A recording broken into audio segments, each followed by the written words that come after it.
Vamos abrir em Mateus 13. Mateus 13, versículo 11.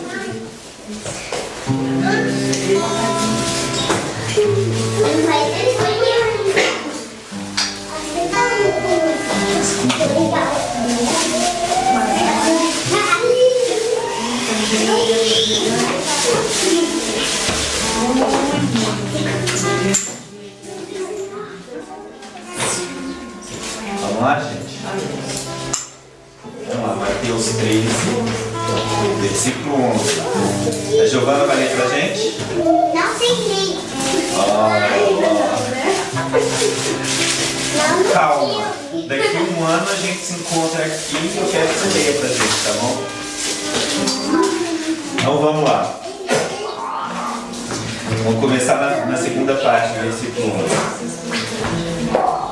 Vocês lembram do que a gente está falando na sexta-feira, né? Reino. Então vamos lá uma palavrinha para vocês, membros do reino, cidadãos do reino. Porque a vós é dado conhecer os mistérios do reino dos céus. Mas àqueles não lhe é concedido. Pois ao que tem se lhe dará e terá em abundância. Mas ao que não tem, até o que tem lhe será tirado. Por isso lhes falo por parábolas, porque vendo não veem, e ouvindo não ouvem nem entendem, de sorte que neles se cumpre a profecia de Isaías.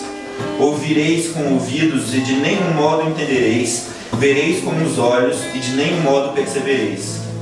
Porque o coração deste povo está endurecido de mau grado, ouviram com os ouvidos e fecharam os olhos, para não sucederem que vejam com os olhos, ouçam com ouvidos, entendam com o coração e convertam e sejam por mim curados. Isso é Deus falando do povo que não é dele, né? Bem-aventurados, porém, os vossos olhos, porque veem, e os vossos ouvidos, porque ouvem. Pois em verdade vos digo que muitos profetas e justos desejaram ver o que vedes e não viram, e ouvir o que ouvis e não ouviram. Até aí. Queria lembrar vocês que esse tempo de falar do reino, esse tempo que, glória a Deus, Deus deu instrução para o pastor de que a gente pudesse estudar, de que a gente pudesse aprender mais, é desde a época de Jesus um plano de Deus para que nós pudéssemos entender, para que nós pudéssemos aprender, para que nós pudéssemos colocar em prática. E voltando naquilo que eu falei na semana passada, é nosso dever também não só estudar, não só entender, não só fazer esforço para que essas parábolas que Jesus fala, para que as palavras que ele e depois os discípulos dele falam por aí sejam entendidas por nós e entrem no nosso coração e façam parte da nossa vida cotidiana, mas que a gente também aprenda o suficiente para poder falar, porque é nosso dever povoar esse reino, né? E é aí que eu dou glória a Deus pela instrução que Deus entregou para o pastor, de que a gente pudesse falar sobre o reino, porque é da vontade de Deus que o povo dele entenda as coisas que Jesus fala. A gente tem consciência de que tem alguns que não vão entender, tem alguns que têm o coração endurecido por Deus, porque ele quis assim, é mistério dele, mas não é nosso dever parar por aí, não é nosso dever nem entrar nesse mérito. Isso é mistério de Deus, é tarefa de Deus. O nosso dever é ler, estudar, ouvir, se dedicar e fazer o maior esforço do mundo para povoar esse reino. Amém? E bem-aventurados os nossos olhos, os nossos ouvidos, porque ouvem. Bem-aventurados os nossos corações, porque guardam as palavras. Senhor meu Deus, nós estamos mais uma vez aqui, Senhor, preparados para ouvir a Tua palavra, dos Teus mistérios. Nós queremos abrir, Senhor, o nosso coração, os nossos ouvidos, os nossos olhos, a nossa mente, Senhor, a nossa palavra, a nossa boca para profetizar bênção, para poder entregar uma palavra abençoada. Senhor, no nome de Jesus, que nós sejamos luz uns na vida dos outros, mas não só aqui dentro, Pai, que nós sejamos também luz lá fora. Que esse período que o Senhor determinou para nós nessas sexta-feiras, de aprender mais sobre o Teu reino, de entender mais aquilo que o Senhor quer dizer para nós, que seja um período frutífero, que nós possamos frutificar nessa instrução.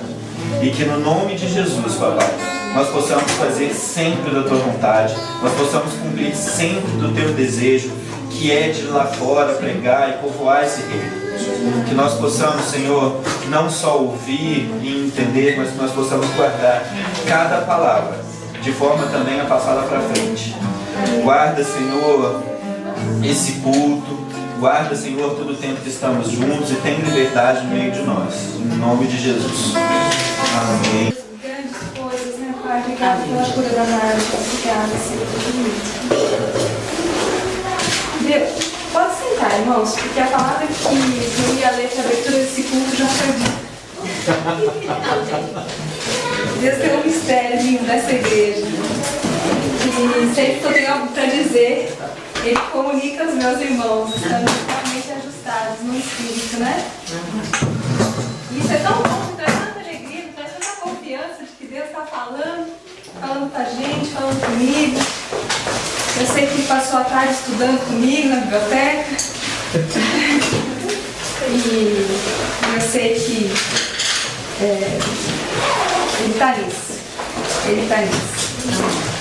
Esse texto de base, que era a base da pregação que eu vou trazer hoje, foi esse texto, exatamente esse texto, do começo ao fim que o Pedro trouxe, na abertura do culto. E eu só quero repetir uma coisa, está lá em Mateus 13, 11, só para a gente entrar aqui no clima da pregação. 13, 11. Antes, os discípulos chegam para Jesus e perguntam: por que falas ao povo por parábolas? Aí ele responde: a vocês foi dado o conhecimento dos mistérios do reino de Deus, mas a eles não. A quem tem, será dado, e este terá em grande quantidade. De quem não tem, até o que tem lhe será tirado. Por essa razão eles falam por parábolas. Amém. Vamos orar? Gente, mais uma vez. Amém. Deus amado, Deus querido, nós queremos ser, ó Pai, esses que ouvem a Tua palavra, esses que veem, Senhor, os Teus gestos, os Teus atos nessa terra, Senhor. Queremos ser esses que realmente têm o conhecimento do Teu reino e que realmente vai receber do Senhor mais, porque o Senhor vai nos dar. Não queremos ser esses com os olhos fechados, nem com ouvidos tampados e nem sem consciência nenhuma sobre o que é o Teu reino, Pai. Nessa noite fala conosco, fala profundamente aos nossos corações e nos revela coisas grandes que ainda não sabemos. Em nome de Jesus. Amém. O mistério de Deus nos foi revelado. Glória a Deus.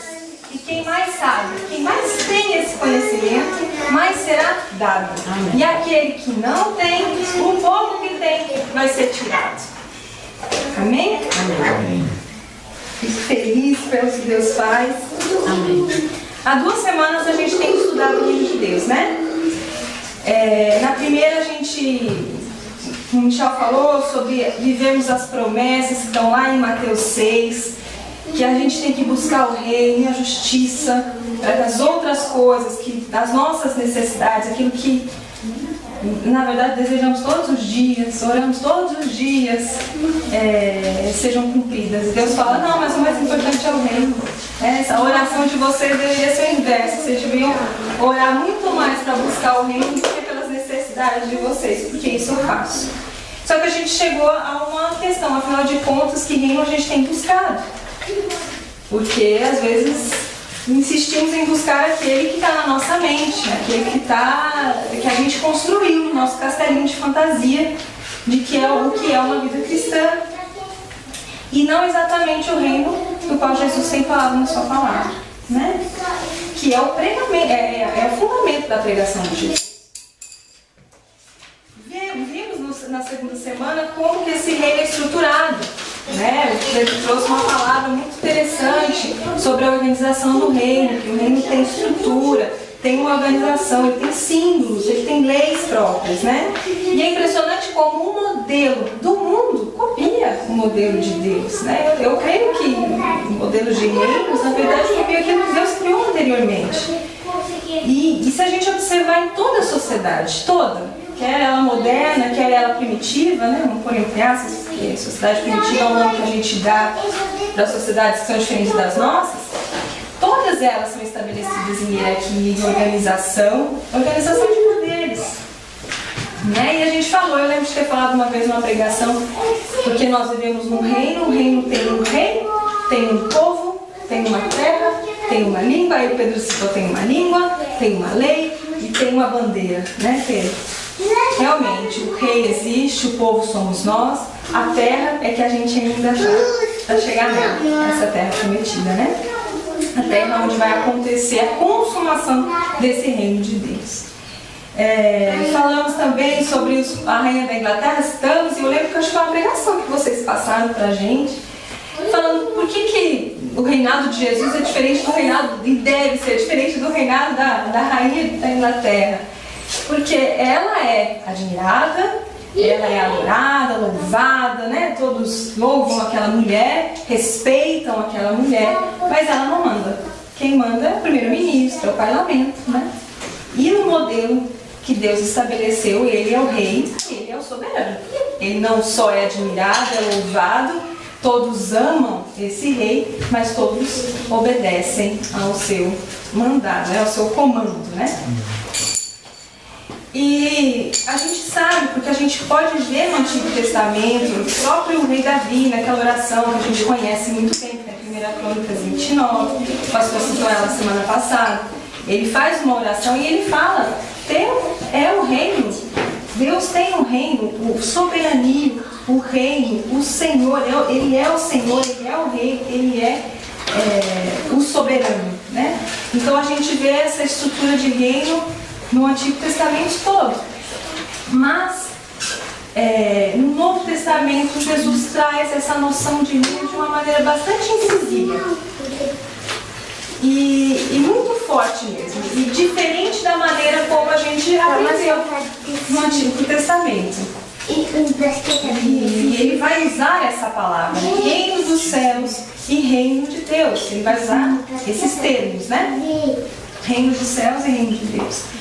Como esse culto de sexta-feira a gente também meio que dedica ao estudo da palavra, não só, né, a pregação, eu resolvi estudar o livro de Mateus, né? Eu vou justificar por quê, mas eu escolhi só o livro de Mateus porque eu também não tenho a pretensão de esgotar todo o assunto, né? Não tenho nem essa vaidade na minha vida, né? De esgotar e saber tudo sobre o reino de Deus. Pelo contrário, gente, eu vim aqui compartilhar muitas dúvidas, né? Muitas dúvidas que eu tenho em relação a essa palavra. Coisas que eu observei que eu quero passar para vocês é que vemos no livro de Mateus a palavra, o termo, né? Reino dos céus. E é somente no livro de Mateus em que vemos a incidência de reino dos céus. Aí a gente se pergunta, afinal de contas, reino de Deus e reino dos céus, o que é o quê? Eu pude perceber que é sinônimo, né? No livro de Lucas, se a gente observar a mesma passagem em que Mateus fala reino dos céus, Lucas está tratando como reino de Deus. Tá? Então não se confunda, eu passei muito tempo com essa coisinha na cachola. Não, vamos observar na palavra reino dos céus, reino de Deus, é a mesma coisa. Outra coisa que eu observei quando a gente ouve, quando a gente lê, né, em muitas passagens está dizendo assim, é chegado o reino de Deus, é chegado o reino dos céus.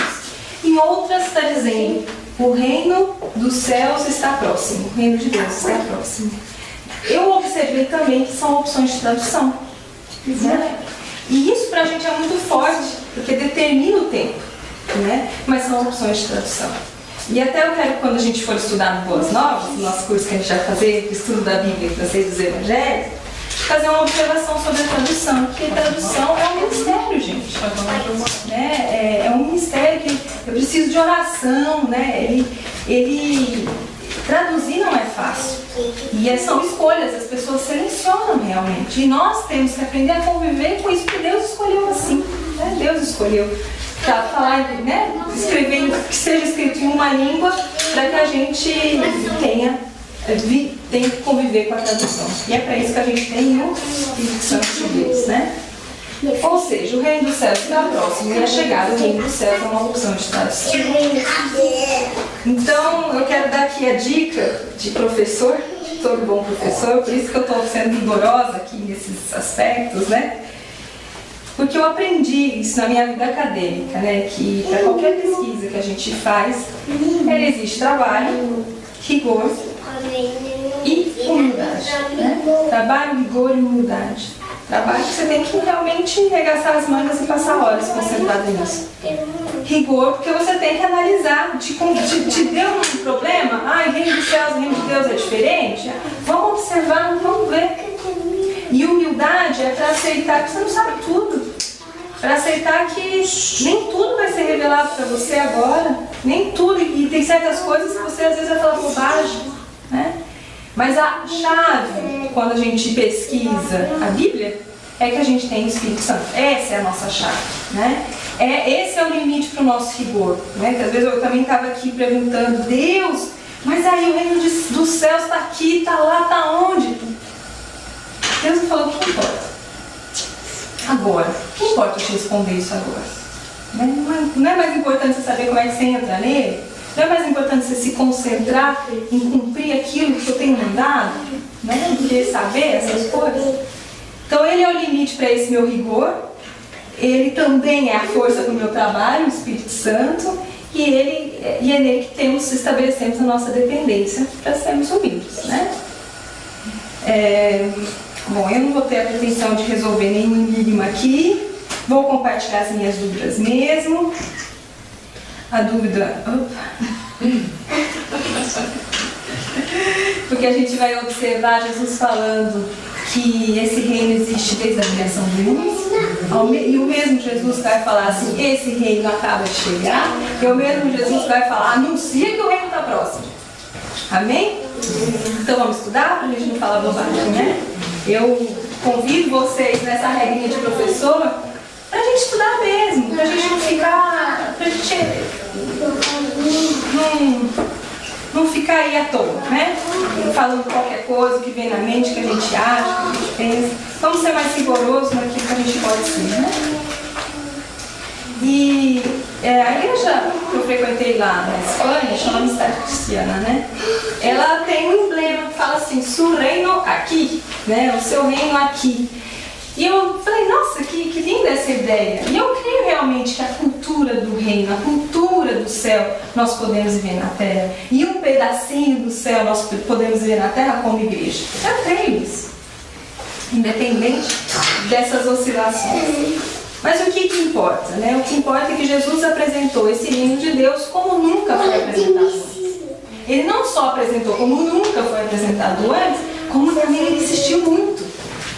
Insistiu muito. E eu escolhi o livro de Mateus por várias razões. Mas a gente vai observar que em Mateus tem duas passagens que falam. Por toda parte, Jesus ia por toda parte ensinando as boas novas do reino. Depois em uma segunda passagem, um está no 4, outro está no 9. Passando por todas as cidades pregando as boas novas do reino. A preocupação de Jesus pregar o reino. E a gente não prega?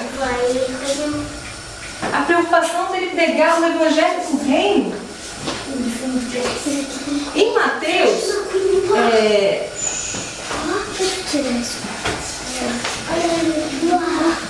por que eu escolhi o livro de Mateus? Né? Na verdade, não foi eu que escolhi, foi o Espírito Santo, mas eu justifico a escolha do livro de Mateus porque o livro de Mateus é um livro praticamente argumentativo. É um livro escrito para os judeus para dizer que Jesus era o Messias, que Jesus era o ungido, o consagrado àqueles que eles estavam esperando.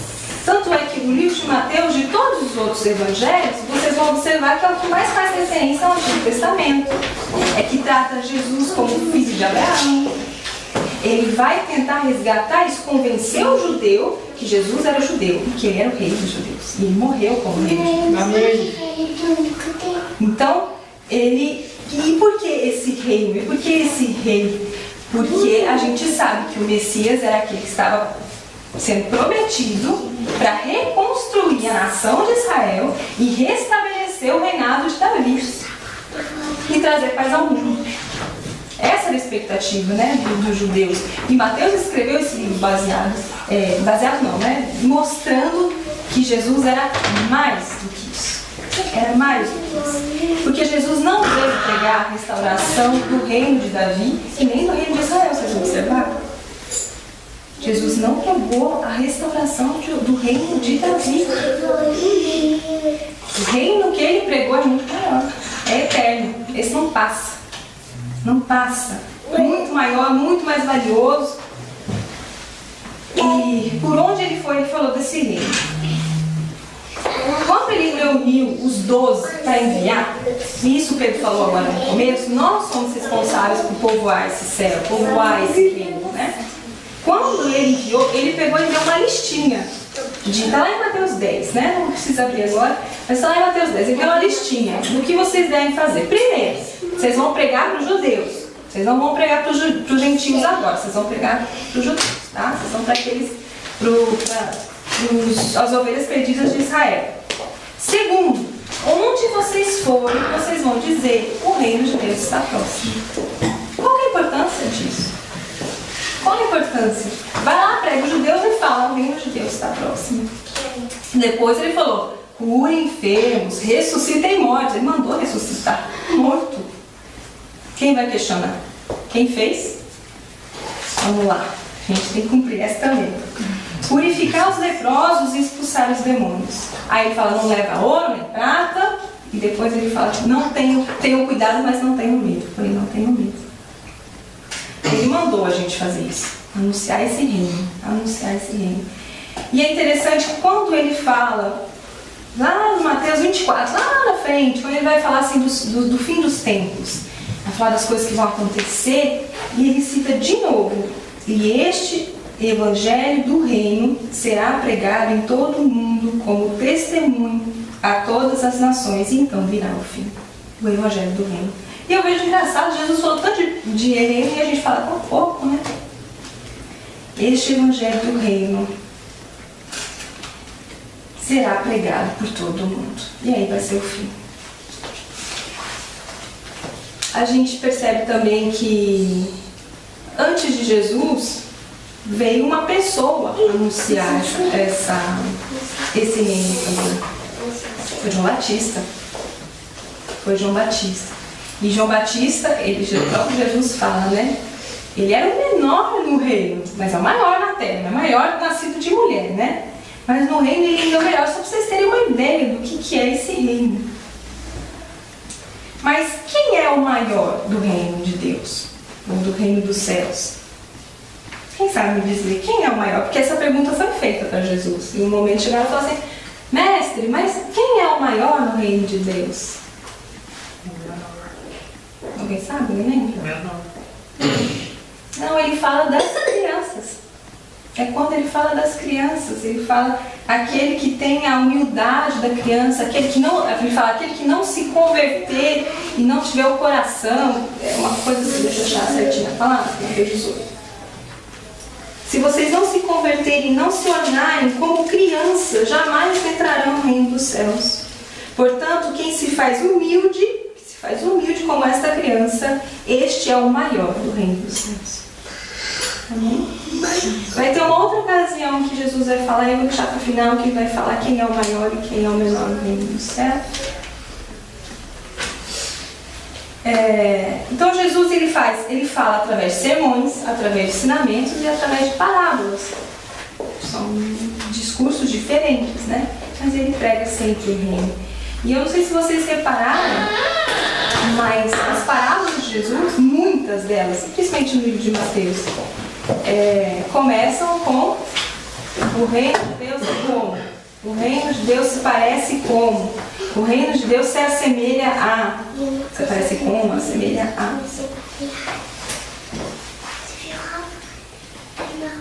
Mas afinal de contas, esse reino sempre existiu? Espera que eu me perdi um pouquinho, tá?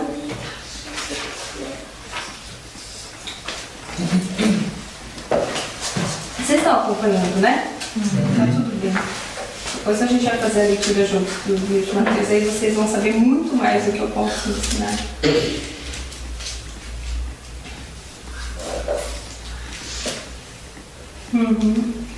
E é justamente a gente estudando as parábolas, porque aqui no Mateus 13, que o Pedro leu, é estudando as parábolas que nos é revelado o mistério do reino de Deus, porque é quando ele fala, por que você fala por parábolas? Vocês têm revelado os mistérios do reino de Deus.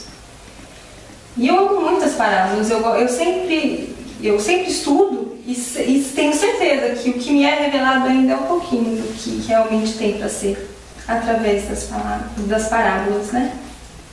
E nós vamos fazer como esses mestres da lei. Olha lá, em Mateus 13, vamos abrir? Eu gosto de acompanhar ali para a gente ficar mais situado. Lá em Mateus 13, ele vai falar a parábola do semeador, aí ele faz essa observação que o reino de Deus é revelado, o mistério é revelado para nós. Aí ele faz a parábola do joio, lá em 24, falando o reino dos céus é como um homem que semeou. Aí a parábola do grão de mostarda, o reino dos céus é como um grão de mostarda. Mais tarde, o reino dos céus é como um fermento. Depois ele explica a parábola do joio. Depois no 44 ele fala, o reino dos céus é como um tesouro escondido. E lá continua. Chegando no 51, tá? Chegaram no 51. Então perguntou Jesus, vocês entenderam todas essas coisas? Eu pergunto, vocês entenderam todas essas parábolas? Aí responderam, sim. Ele lhes disse, por isso, todo mestre da lei, instruído quanto ao reino dos céus, é como o dono de uma casa, que tira do seu tesouro coisas novas e coisas velhas. Não sei se vocês lembram que o Michel falou aqui, uma semana que a gente vai falar assim, tudo que a gente aprendeu de igreja, que a gente aprendeu de reino, a gente vai colocar numa caixinha, vai chegar e vai começar a criar. É disso que ele está falando aqui. Aqui, o mestre da lei que é instruído, ele vai lá, pega o seu tesouro e começa a tirar coisas novas e coisas velhas. E a gente pode entender coisas novas para usar, coisas velhas para usar, ou tira para jogar fora, né? Mas de todo modo dá essa sensação, essa noção de criar. Vamos pegar desse tesouro e vamos rever, né? Vamos rever os nossos conceitos. Todo mestre da lei, instruído quanto ao reino, e instruído quanto ao reino dos céus. Amém? Amém. Amém. E é isso que a gente vai fazer. Pegar esse tesouro e começar a observar o que interessa para Deus, o que realmente é de Deus, o que não é da nossa carne, o que não é do nosso pensamento, o que não é da nossa fantasia.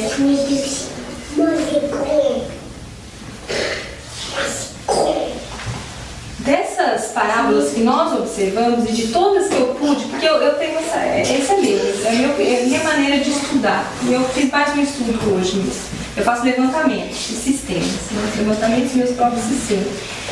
E dessas parábolas, o que a gente pode tirar delas, né? Porque no final das contas, Jesus fala muito menos de um reino, daquele que a gente gosta de saber. O que tem lá? O que tem lá, Jesus? Fala o que acontece nesse reino. Ele fala muito menos disso, mas ele fala do funcionamento, ele fala da seleção que ele faz, de pessoas, de quem entra, de quem não entra.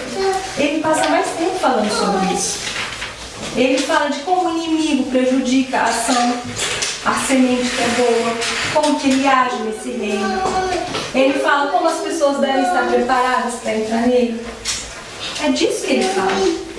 Ele não fala de como é exatamente, como a gente gostaria que fosse, mas ele fala de como a gente se prepara para entrar. Por exemplo, lá no 13 que a gente viu a parábola da mostarda e do fermento, ele está falando da dimensão do reino. Olha, o reino de Deus é como uma semente de mostarda. É a menor semente que tem. Mas quando ela cresce, a folhagem dela é enorme. É como um fermento que você põe na massa. O fermento são grãozinhos pequenininhos. Você põe na massa, a massa toda fica fermentada. Ou seja, o reino de Deus é isso. Jesus foi plantado, coisas pequenas pequenas, um povo foi escolhido. Mas a dimensão dele é muito maior. É muito maior. Né? O que ele vai alcançar, o que vai acontecer com esse reino, é mais do que podemos controlar. Né? Vai ter outras passagens que falam realmente fora do nosso controle. A massa planeta toda. Na parábola do semeador, o que a gente aprende? Queria que vocês estivessem lembrando das parábolas que eu estou falando, mas essas são super conhecidas, né? Na parábola do semeador, a gente aprende como a mensagem do reino, que é isso que ele fala, a mensagem do reino, como ela é recebida. Se a mensagem do reino é roubada, ele deixa claro, o inimigo rouba. O inimigo, a mensagem acabou de ser lançada, o inimigo vem, mal saiu da porta, o inimigo já tirou a mensagem do coração. A mensagem do reino. Como ele atua e como as pessoas também estão envolvidas, né? E a gente conhece essa passagem, né? Se você tem muita preocupação com as coisas da vida, com as riquezas desse mundo, você acaba deixando as suas sementinhas focar. A parábola da rede, que é essa que a gente viu aqui, que fala sobre uma pesca, uma grande pesca, o que vai acontecer? Vai ter a separação, é a mesma coisa do joio e do trigo. O inimigo também age na igreja e no reino, né? A igreja é uma coisa, o reino é muito maior, né? Então fala sobre a ação do inimigo, que ela é real, anuncia o fim dessa era, porque ele fala de colher o trigo, separar o joio, pescar todos os peixes, separar os bons e os maus. Então ele está falando de uma seleção que ele vai fazer, de uma separação, que a gente sabe que ser santo é ser separado. Ele estabelece nas parábolas, gente, um padrão de justiça que nos confunde. Né? Que mundo é esse? Que reino é esse em que os últimos são os primeiros são os últimos? Ele determina para aquele povo que pensava que só ele teria salvação, porque era uma promessa, né? Que eles teriam a salvação, e chega e fala, olha, as prostitutas e os publicanos, aqueles que vocês odeiam, estão passando na frente de vocês. Porque eles creram na mensagem que João Batista pregou, e vocês endureceram o coração, não se arrependeram e não creram. Vocês estão aí, ó, há tempos aí, estão ficando para trás. Ele estabelece esses padrões de justiça de uma maneira tão diferente, né, que faz a gente pensar sobre a nossa maneira de viver a igreja, né? Aquela parábola simples dos trabalhadores da vinha. Você vem de manhã cedo, 7 horas da manhã, começa a trabalhar, você trabalha até às 18, tá, Paty? Deixa o seu salário no final, hein? Fernando, você aparece lá pelas meio-dia, tá bom, no final do dia eu te dou o seu salário. Anne, se você quiser aparecer lá pelas 3, tá bom, viu? Aí eu te dou o seu salário no final, que é até às 18. Aí aparece a Nádia às 17h30. Tá bom, Nádia, aparece lá às 17h30, trabalha meia horinha, tá bom. Chega no final, Nádia, vem cá receber seu pagamento. Nádia, seu pagamento. Nádia sai contentinho. Aí chega na Patrícia, que tá desde as 7 da manhã. Desde as 7 da manhã e dá o mesmo pagamento que deu pra Nádia. Patrícia fica revoltada. Senhor, mas eu tô desde cedo trabalhando, isso é justo, Senhor. Tô lá ralando desde cedo, a Nádia só fez meia hora de trabalho, o senhor vai pagar a mesma coisa? Aí Deus fala assim, mas eu não te combinei o salário? Tô cumprindo com a minha palavra. Eu combinei com a Nádia dela. Aí Jesus ele fala assim, você tem problema com a minha bondade para com o seu irmão? Quantas vezes, gente, a gente tem problema com a bondade de Deus para com o nosso irmão? E a gente não entende a justiça dele, não. A gente tem problema com a bondade de Deus para com o nosso irmão. Na minha Bíblia tá, você tem inveja porque eu estou abençoando teu irmão? Mas eu prefiro a outra tradução, que diz que a gente realmente tem problema com a bondade de Deus. E isso é uma justiça diferente, não é não? Diferente do nosso padrão. E Jesus teve que confrontar através de parábolas os judeus com relação ao critério de salvação. a tudo aquilo que eles pensavam, né? Hoje, por exemplo, a palavra que a gente conhece sobre o perdão do servo impiedoso, nós temos que perdoar. Nós não podemos ousar não perdoar ninguém. Isso não nos é lícito, a falta de perdão. Ele também fala sobre estarmos preparados nas 10 virgens. Nós temos que nos preparar, o noivo vem. E aí? O noivo vem e quem tiver com a lanterninha acesa, quem tiver com a lanterninha apagada, não entra não. E os judeus são alertados sobre esse plano de justificação e de salvação que concerne a todos, né? Que nos concerne. É o caso daquela parábola do casamento. Deus, né? O rei prepara um grande banquete, chama todo mundo, chama os amigos, né? Chama os amigos, os convidados especiais.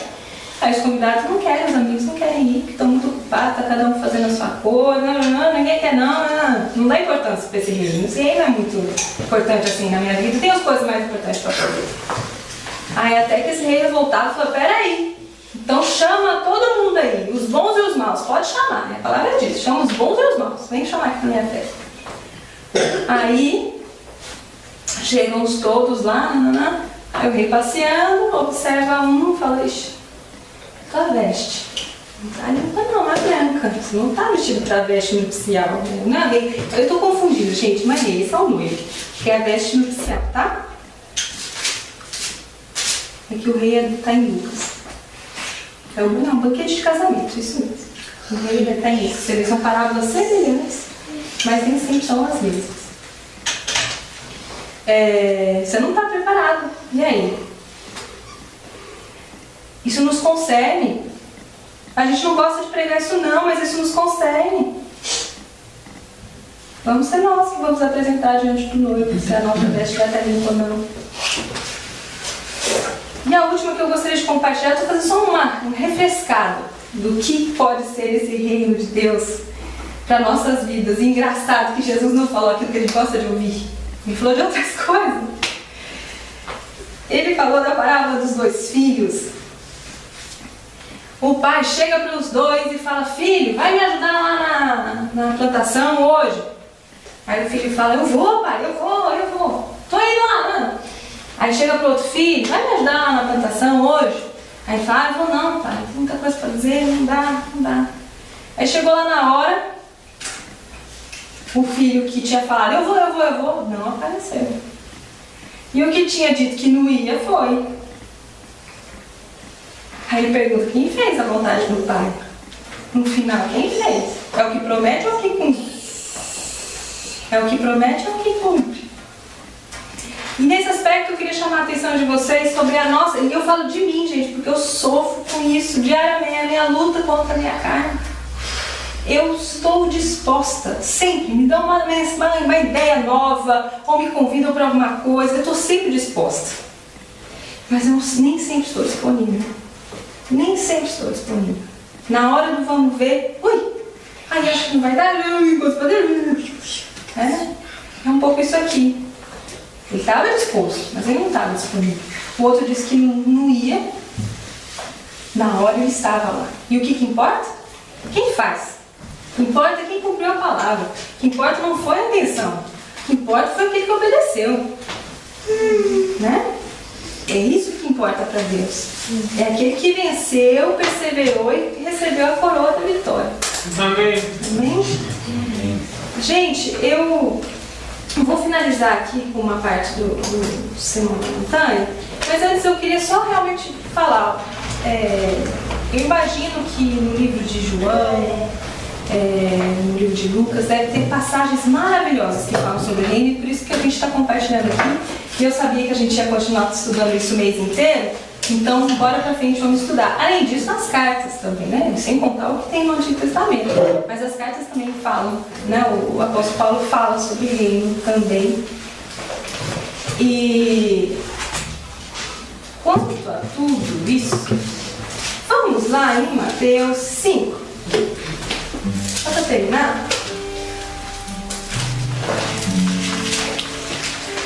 Eu vou finalizar com o Sermão da Montanha, porque Jesus fala que O reino dos céus é daqueles que são mansos de espírito, né? Daqueles que não se acham autossuficientes na vida espiritual, mas aqueles que realmente entendem que a força de Deus é tudo que eles precisam. Que o Espírito de Deus é tudo que eles precisam. E o reino de Deus também é daquele que é perseguido por causa da justiça. E mais pra frente, Jesus vai falar daqueles que ele veio, ele vai dizer assim: eu vim para cumprir a lei, eu não vim para revogá-la, eu vim para cumprir. E aí ele cita aqui que todo aquele que desobedecer a um desses mandamentos, ainda que dos menores, e ensinar os outros a fazerem o mesmo, será chamado menor no reino dos céus. Lembra que eu falei que eu ia voltar? Entre o que é maior e o que é menor no reino dos céus? Os maiores são aqueles que são recebidos como as crianças. O menor é aquele que não cumpre, nem o pequenininho, nem aquele que a gente não dá bola. Esse é o menor do reino dos céus.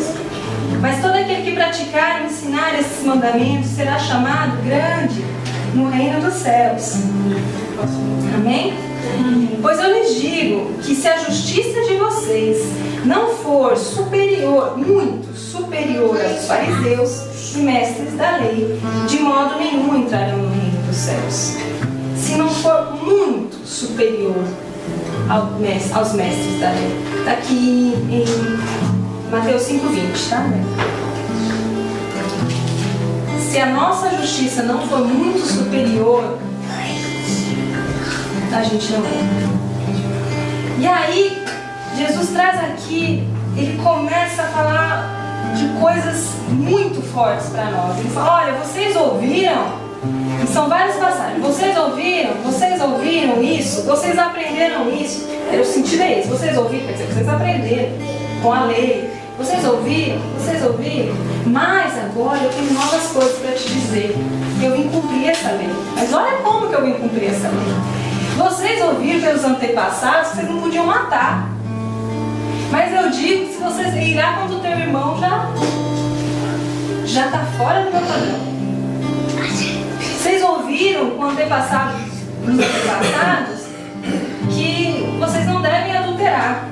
Mas se você der uma olhadinha, já está fora do meu padrão. Você deu uma olhadinha diferente, já está fora do meu padrão. Vocês ouviram que vocês podem ser olho por olho, dente por dente, né? Vocês podem se vingar. Eu tive que viver essa palavra esses dias. Minha vontade era me vingar. Mas eu digo, resistam ao perverso. Se alguém ferir a face direita, a face esquerda, se quiser processá-lo e tirar a túnica, deixa que leve também a capa. Esse é o meu padrão. Jesus é santo demais, gente. É santo demais. E ele termina essa passagem até o final do 5 falando: sejam perfeitos como eu sou perfeito, sejam santos como eu sou santo. Eu já falei isso aqui, eu repito, porque essa mensagem está no meu coração para ser dita. Meu Deus, quem pode se salvar? Quem pode se salvar? Se o seu padrão é tão alto, tão alto. E aqui está dizendo, não existe se a gente não for superior aos mestres da lei, porque os mestres da lei cumpriam só assim, que eles ouviram. Não cumpriam o que Jesus acha que é o padrão verdadeiro, assim, que é um pouquinho mais, que é bem mais elevado. Vocês não vão entrar. Ser perfeito, quem pode se salvar, meu Deus? Quem pode se salvar? E aí, a gente vai lá naquela passagem, como eu já falei aqui, do jovem rico. Porque ele era rico, era difícil entrar no reino de Deus. Jesus falou: é muito difícil que os ricos entrem no reino de Deus. Aí perguntam: mas então, Senhor, quem pode se salvar? E ele fala: é impossível para o homem. É impossível. Mas para Deus todas as coisas são possíveis. Para Deus todas as coisas são possíveis. E ele fez o reino de Deus possível para nós. Possível para nós. Eu só acho que a gente não deve ignorar, né, o que a palavra fala sobre o reino de Deus, que é diferente do que a gente gostaria de ouvir. é diferente. Os critérios que Deus deu aqui, através de Jesus Cristo, as lições, as advertências, né, para que a gente seja prudente, tudo isso deve ser levado em conta, porque o reino dos céus é nosso. E o próprio Jesus disse, ele vai ser, ele fala de João Batista até hoje, até esse momento, ele é tomado à força, ele é para os fortes. A gente não sabe se ele quis dizer do João Batista até agora, ele é tomado à força e a partir de agora não vai ser mais, ou a partir de agora vai continuar sendo, até agora ele vai continuar sendo. A gente sabe que a gente tem o Espírito Santo, e que ele é a nossa força. Mas aí da gente, se a gente não se esforçar, gente, se a gente na hora de tomar a decisão, a gente voltar para trás e não escolher o caminho certo. E eu quero voltar a frisar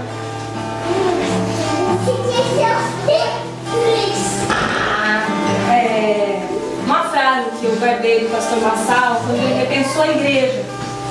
Ele repensou a igreja, e eu acho que também vale para quando a gente pensar sobre o reino de Deus e aquilo que a gente pensa sobre o reino de Deus.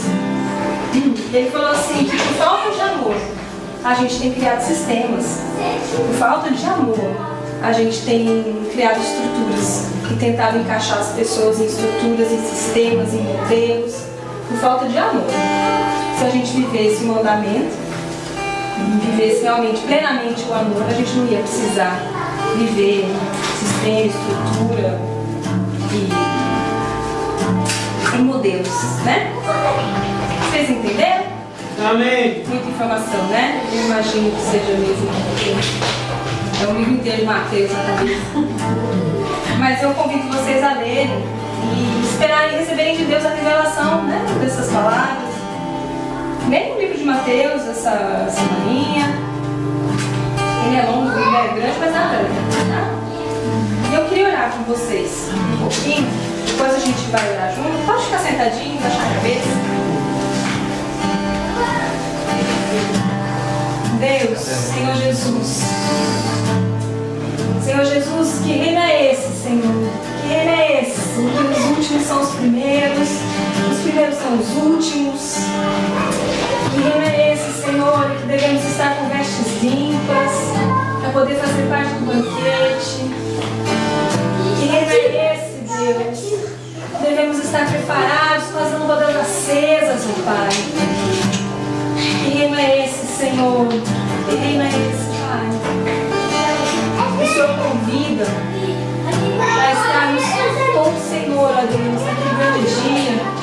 O Senhor diz no momento da ceia, Pai, que não beberíamos mais daquele vinho, daquele fruto da uva, até o dia que o Senhor viesse, para que bebêssemos juntos o vinho novo no reino do Seu Pai. Foi essas palavras que o Senhor diz na ceia, Senhor.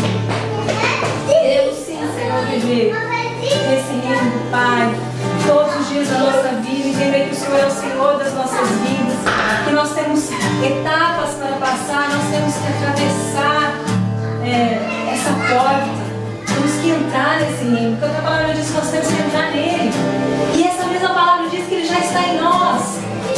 Ó Pai, eu te agradeço, Senhor, porque o Senhor tem nos instigado a buscar. E o Senhor disse, Senhor, que os mistérios do Senhor estão sendo revelados a nós. E quanto mais conhecimento nós temos, ó Pai, mais nos será dado. E nós estamos buscando, Senhor, a Tua instrução, a Tua orientação. E queremos te agradecer, Senhor, porque já entendemos que esse reino, ó Pai, é como aquela pérola preciosa, aquela pérola de grande valor, ó Pai. Que o cultivador de pérolas achou, e ele vendeu tudo o que ele tinha, ele entregou tudo o que ele tinha, Senhor, por aquela pérola, Pai. Nós entendemos, ó Pai, que o reino do Senhor é como aquele tesouro encontrado no campo, e o dono aquele homem que encontrou o tesouro foi lá, vendeu tudo que ele tinha, entregou tudo que ele tinha para comprar aquele campo, só para ter aquele tesouro, Pai. E é por isso isso que nós estamos aqui, Senhor. Queremos viver, Senhor, de acordo com a Tua palavra. Queremos, Senhor, nos ajustar a essa vontade do Senhor, ó Pai, a esses critérios que o Senhor estabeleceu de justiça, que o Senhor estabeleceu para a nossa salvação, ó Pai. Precisamos do Senhor, alerta-nos, ó Deus, para vivermos o reino do Senhor nas nossas vidas, para entrarmos no reino de Deus e ter comunhão contigo, Pai, eternamente. Em nome de Jesus, ó Pai, em nome de Jesus. Quero te agradecer pela palavra, peço que o Senhor continue falando na vida dos meus irmãos, fale com eles, ó Pai, através dos evangelhos, através das tuas palavras, Jesus, porque essas saíram da tua boca. E eu sei, Pai, que